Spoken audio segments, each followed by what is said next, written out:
सदन एउटा चौतारी र चिया पसल होइन जहाँ आए मन लागे आउँछु, मन लागे बोल्छु, मन लागे बस्छु, नमन लागे जान्छु भन्ने होइन।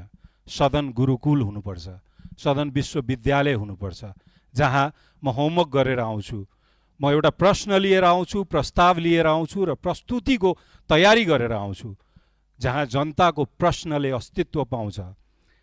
फ्रेन्च इकोनोमिस्ट फ्रेडरिक बास्टियाटले भन्नुहुन्छ कि when goods doesn't cross the border, then soldiers will cross the border. अहिले देखिरहेको छौँ हामीले इरानको एउटा नाकाबाट जहाँ क्रुड ओयल क्रस गर्न छोडियो, जहाँ दैनिक 1,58 करोड तेल जहाँबाट गुज्रिनु पर्थ्यो त्यहाँबाट गुड्स स्टप्ड क्रसिङ, तेल गुज्रिन बन्द गर्यो अनि सोल्जरहरू त्यहाँबाट हिँड्न थाल्यो। त्यसरी नै सदनले याद गर्नुपर्ने कुरा के हुन्छ भने यहाँ जनताको प्रश्नको अस्तित्व हुँदैन भने सदनमा जनता नै छिर्छ, जुन हामीले भदौ 24 गते देख्यौँ। बालुवाटार, राष्ट्रपति कार्यालय, अरू ठाउँभन्दा पहिलो जनताको प्रस्तुति र उपस्थिति यहीँ देखियो, सदनमा देखियो। त्यसैले सधैँ सबै सहकर्मी सहयात्रीलाई मेरो अनुरोध छ त्यो सम्झिनु होला। अल टाइम भन्ने एउटा आइसल्यान्डमा सदनको परिकल्पना भयो आजभन्दा 1096 वर्ष अगाडि। अल थिङ भनिन्थ्यो, जहाँ सबै कुराको छलफल गरिन्छ। त्यसपछि 700 वर्ष अगाडि हामीले वेस्टमिन्स्टरको प्र्याक्टिस देख्यौँ। 2016 साल विक्रम सम्वत 2016 साल असार 16 गते राति 11:45 नेपालको संसदीय अभ्यास सुरु भयो। हामी देशको अस्तित्वको जब परिभाषा र अस्तित्वको परिचय पाऊँ, हामी 21औं देश हौँ, तर संसदीय अभ्यासमा हामी जम्मा 66 वर्ष मात्र पुरानो छौँ।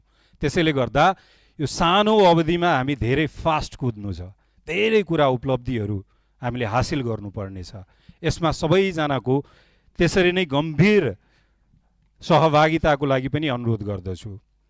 हामीले धेरैवटा कुरा यो सदनमा जसरी नै बिपी कोइरालाले विक्रम सम्वत 2016-17 को सरकारको बेलामा पत्रकार मदन मणि दीक्षितलाई बोलाउनु भयो प्रधानमन्त्री निवासमा र बोलाएर भन्नुभयो कि सदनमा प्रतिपक्ष एकदम कमजोर छ, त्यसैले गर्दा हामीलाई सचेत गराउनु, हामीलाई सजग गराउनु र अलि क्रिटिकल भएर प्रस्तुत भइदिनु भनेर सरकारको तर्फबाट पैसा नै दिएर समीक्षा भन्ने साप्ताहिक निकाल्न थालियो। त्यसरी नै हामीले कृष्णप्रसाद भट्टराईले भरत पराजुलीलाई विपक्षी दलको नेता दिएको हामीले त्यो बेला पनि देख्यौँ।